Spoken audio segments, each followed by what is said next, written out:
Em chia sẻ hai nhóm hoàng nhạn tháng tư nha các bạn.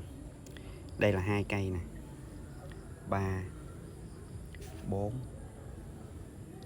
5, 6, 7, 8.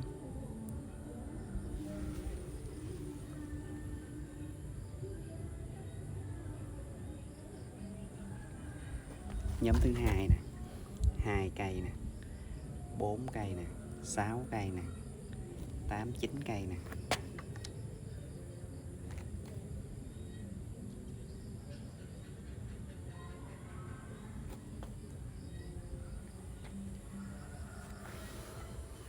Hai nhóm hoàng nhạn tháng tư này em bóc từ những cái chậu trong vườn ra nha quý vị. Em bóc ra em trồng vô như thế này nè, thì nó sẽ nhanh lớn hơn. Cây này cây lá sọc mà.